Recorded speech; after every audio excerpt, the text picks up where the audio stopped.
From Hollywood, it's time now for John Lund as Johnny Dollar.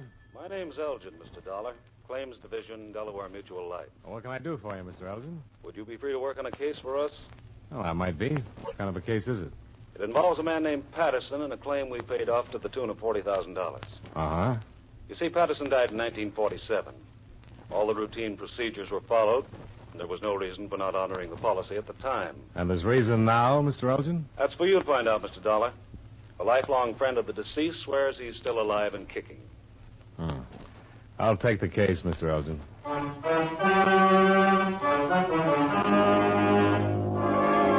John Lund in a transcribed adventure of the man with the action-packed expense account, America's fabulous freelance insurance investigator. Yours truly, Johnny Dollar.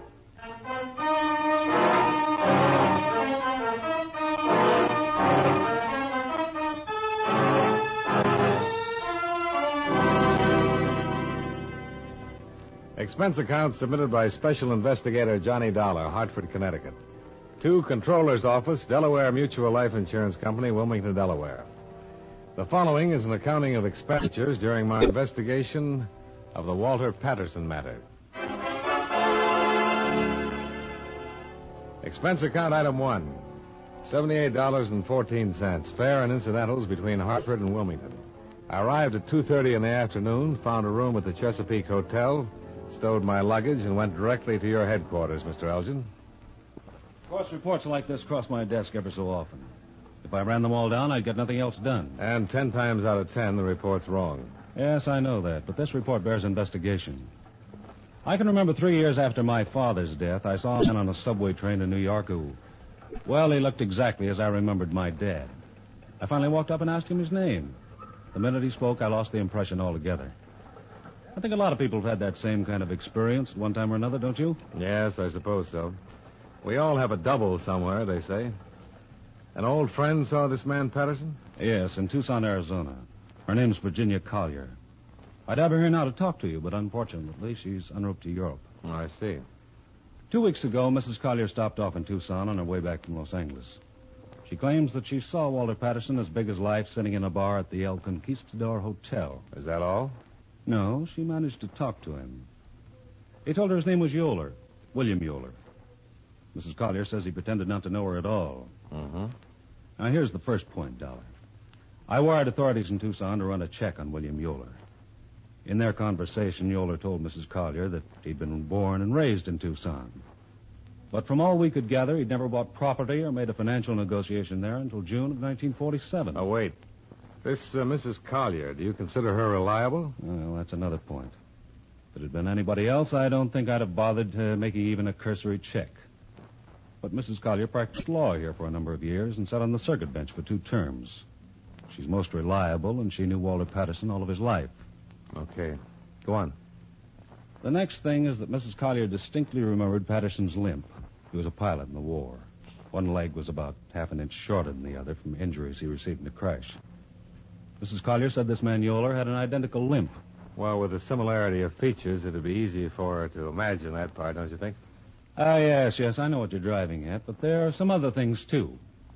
Mrs. Collier asked Yoler if he'd ever gone to Amherst. That's where Patterson went to college. Yoler denied it, said he was a Notre Dame graduate. That didn't check out either.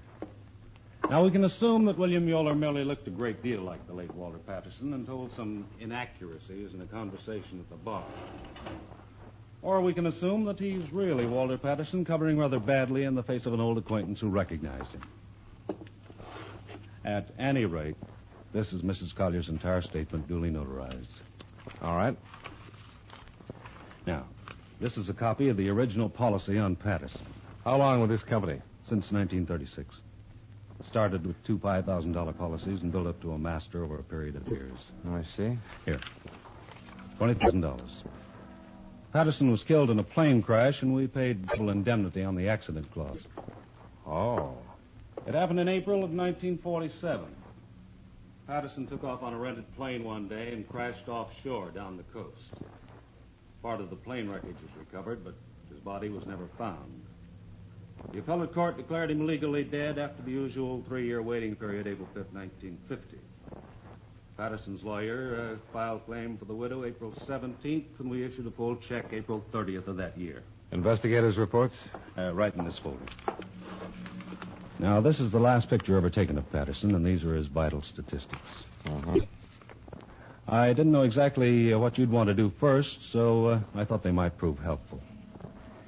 If we had a body to exhume, it could all be handled rather simply. Is Patterson's widow the beneficiary? Yes, Gloria Ann Patterson. Incidentally, she knows nothing about this report yet. Oh? Well, where'd these things come from? Pictures and fingerprints aren't stock material in insurance files. Mr. Brennan, Patterson's lawyer, gathered them for me. He's been very helpful. Oh. Has Patterson's widow been checked? As far as the money goes, she simply banked it in a savings account. Hasn't been touched at all. Well, on the face of it, that would eliminate the probability of any fraud on her part. Yes, for the moment. it would. Well, I want to look this all over. Sure. You'll keep in touch with me, won't you? You bet.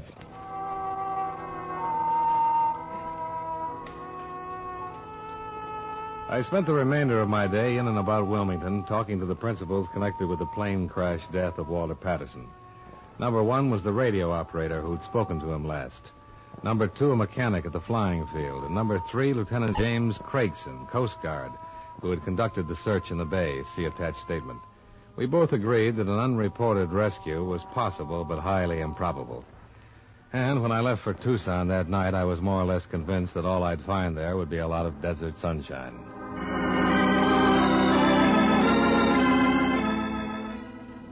Expense account item 2. $202.25, plane fare and incidental expenses from Wilmington to Tucson. I settled for a motel room out by the Veterans Hospital, slept 6 hours, then looked up Sergeant Tyler at the police station. Yeah, sure, Mr. Dollar. What can I do for you? Well, Mr. Elgin said you sent him a little information on William Yoler. I wonder if you have anything to add to that, Sergeant. No, nothing much. Of course, I don't know what you folks are driving at exactly. I just checked up on him a little bit. Well, he resembles a man who's supposed to be dead. And that's why I'm here. I see. Well, there's nothing much I can add to what I sent Mr. Elgin, Dollar. Yoler's never been in any trouble around here. Gets along fine. You were the one who checked out the residency business? Yeah. According to vitals, Yoler wasn't born in this state, and like I said, no one knew him around here until 5 years ago. What does he do? Nothing. Always seems to have plenty of money. Bought a nice little house out in Sierra Vista. Paid $42,000 for it. Is he married? No, lives alone there. Putters around with clay and painting.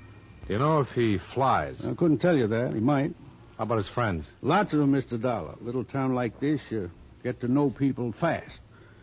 Now, really, you folks might be spending a lot of money for nothing. Will Yoler don't seem like the kind of fellow who's hiding out from anybody. Yeah, I agree. But I'll have to talk to him anyhow. Yeah. Here's his address. Sure a pretty day, isn't it? Sure is.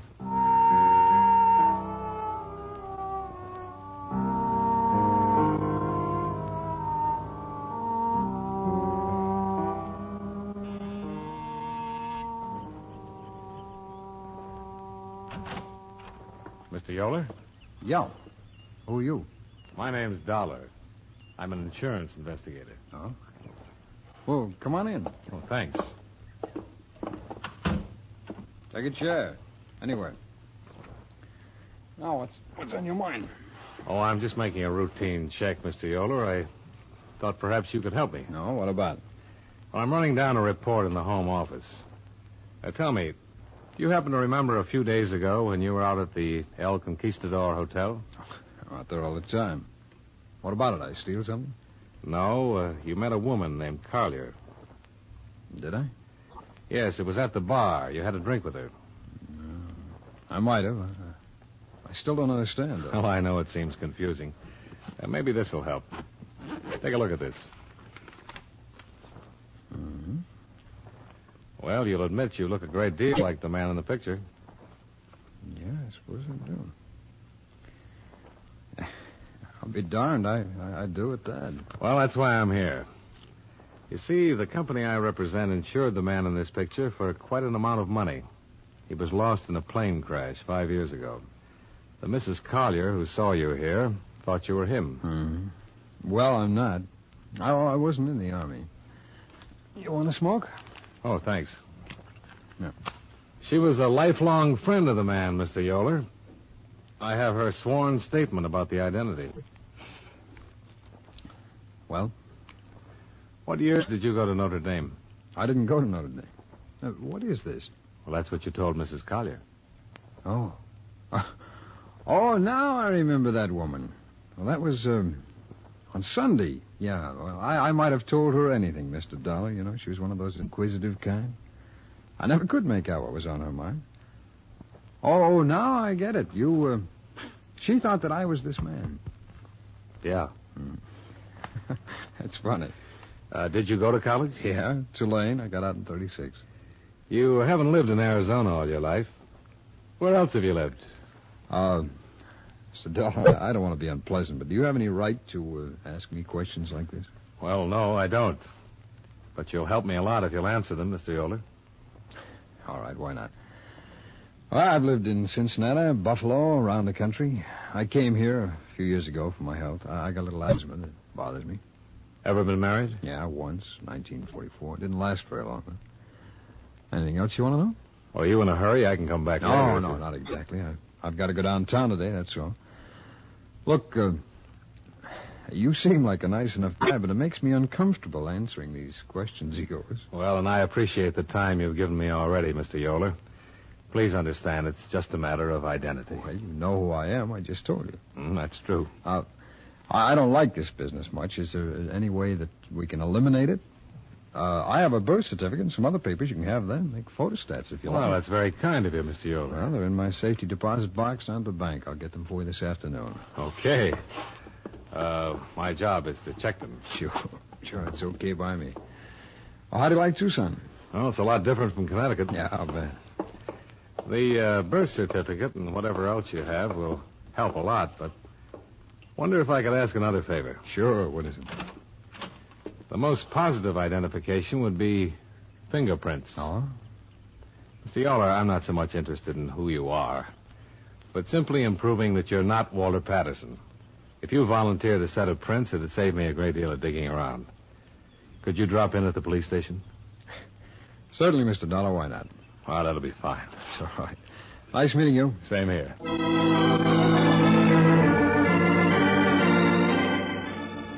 If he was trying to cover something, it certainly wasn't apparent from his conversation or his actions. He was almost too anxious to help me. By 5 o'clock, I had made reservations to return to Wilmington, because the set of fingerprints, see attached, which Mr. Yoler made at the Tucson police station later that day, in no way matched the right thumb and index prints recorded in your file for Walter Patterson. In short, the report seemed erroneous. William Yoler might not have been William Yoler, but he certainly was not Walter Patterson. Johnny Dollar. Will Yoler, Mr. Dollar. Oh, yeah. Thanks for the prints. Dollar, I've got to talk to you. Something wrong? Plenty.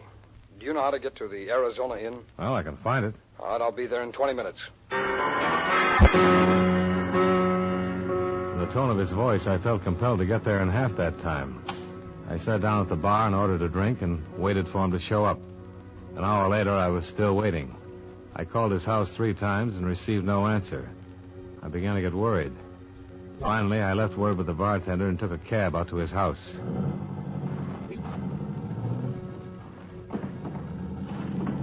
I arrived there at 8:35. There were no lights on and apparently no one around. I walked up to the front door and found it partially open. Yoler? Yoler?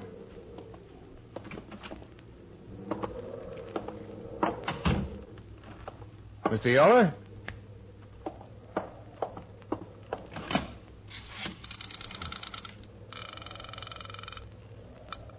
Operator, Give me the police, please. one moment.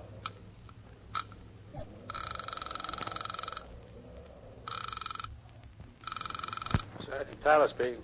Johnny Dollar, Sergeant. Hi, how's it going? Thought you were leaving. Not for a while, Sergeant. I'm at Will Yoler's house. He's been murdered.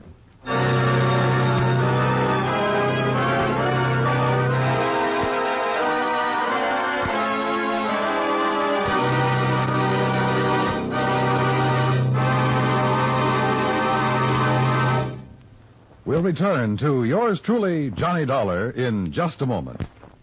Every Saturday on CBS Radio, Theater of Today brings you fresh, gripping drama, well-acted stories of human relations.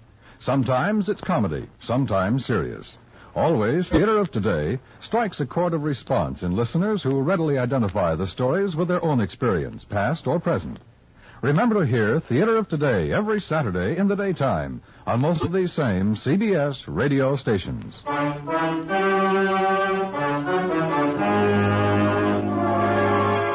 Now, with our star, John Lund, we bring you the second act of yours truly, Johnny Dollar.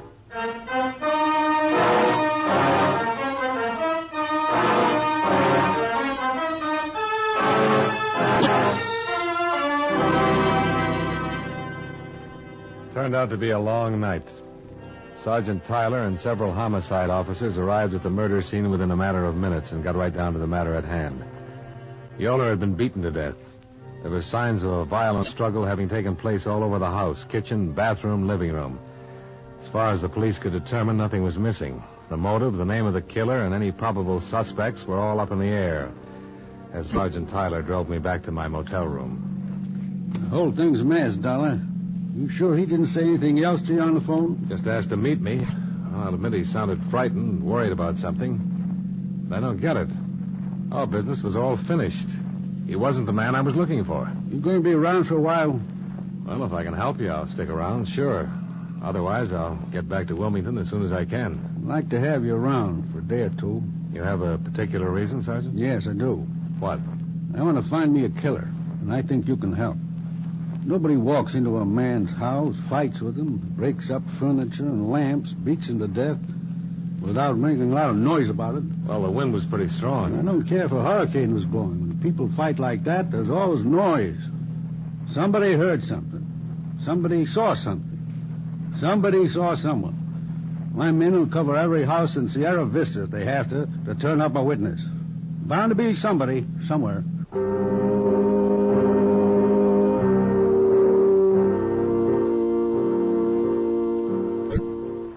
The dogged Sergeant Tyler turned out to be 100% correct. In fact, 300% correct. For by 11 o'clock the following morning, his men had located 3 different people who had information about the brutal murder of William Yoler. One of them, a Mrs. Lucas, gave us what turned out to be our best lead. I take a walk every evening after dinner. It's the nicest part of the day. And you were out walking last night, Mrs. Lucas? Yes. I told the officers everything. Would you tell us, please, Mrs. Lucas? I walked past Mr. Yoler's house on my way down the Arroyo. What time was that, Mrs. Lucas? Between 7:30 and 8.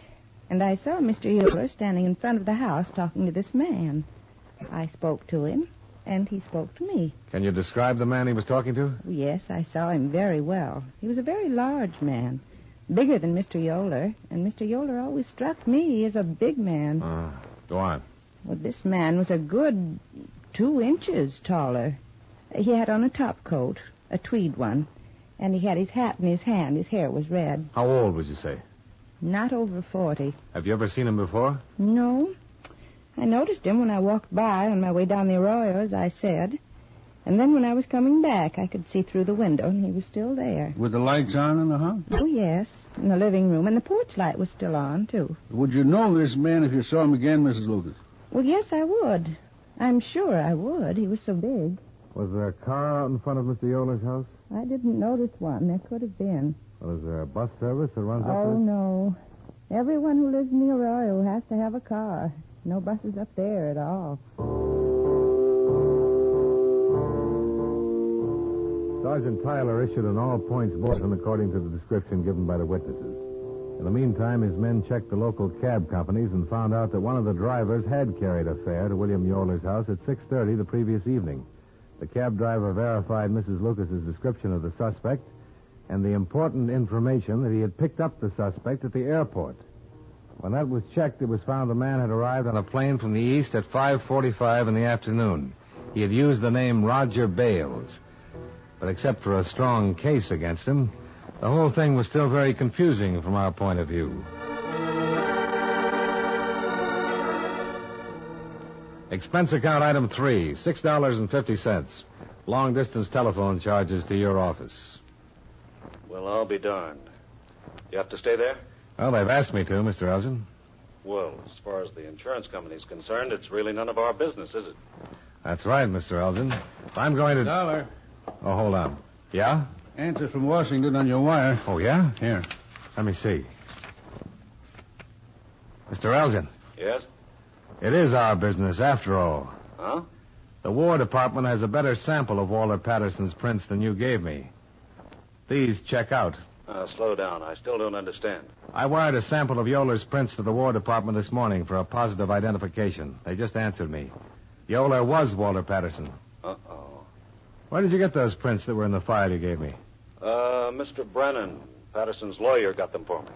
From a pilot's license. Uh-huh. I'd better call Mr. Brennan. Oh, don't you dare. Well, what can I do to help you, Dollar? Don't open your mouth. I'll handle it when I get there.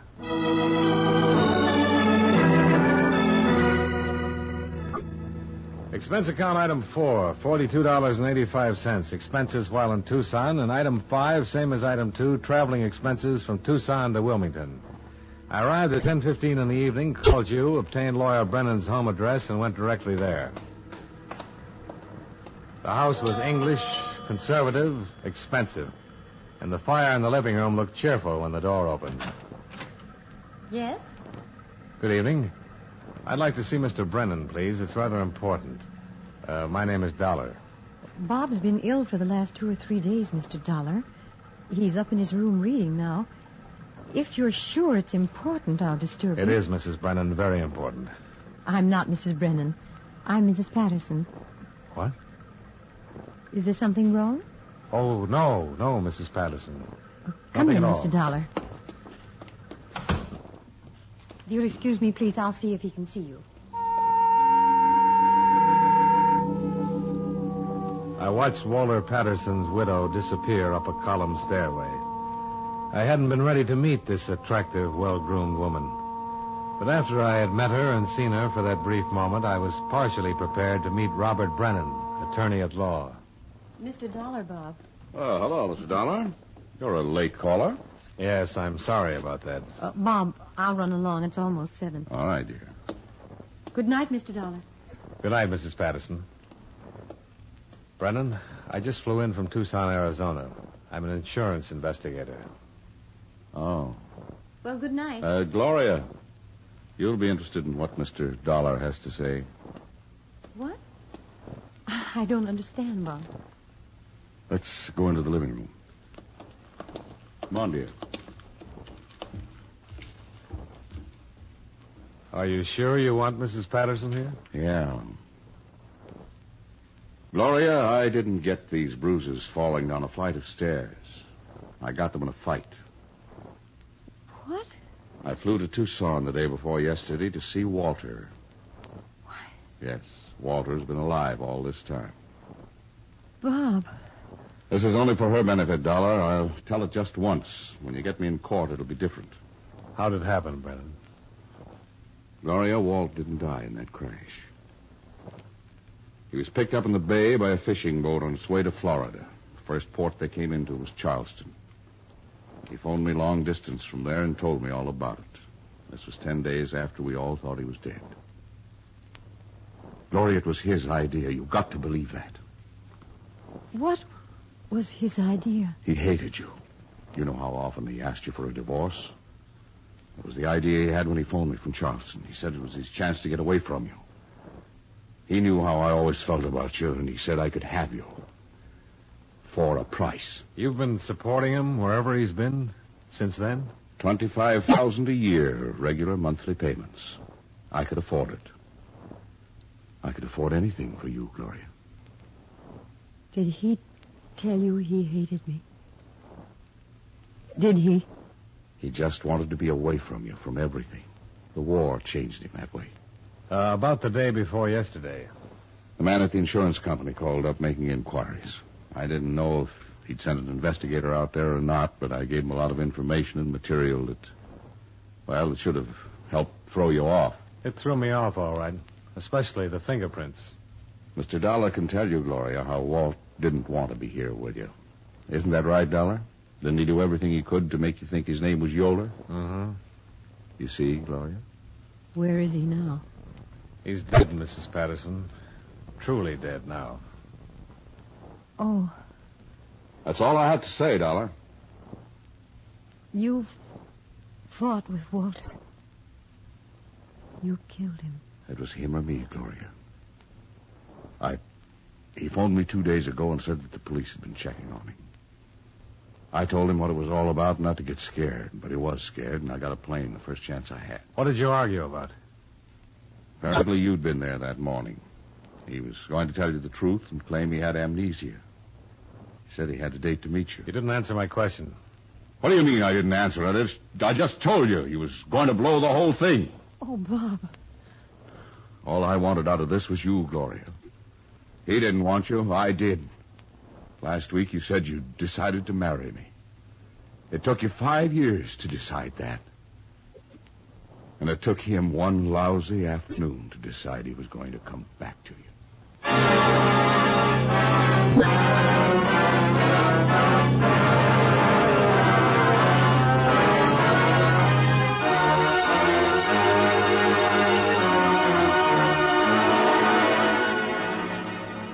I realize that the confusion as set down in this report is worthless as evidence both to the police and your insurance company. The proof that Brennan killed Patterson will be a matter for the courts to decide. The proof that Gloria Ann Patterson is guilty or not guilty of a fraudulent claim is a matter for you to decide. At any rate, she is a widow now. And I personally am convinced that she had no complicity in the matter of claims, murder, or collusion.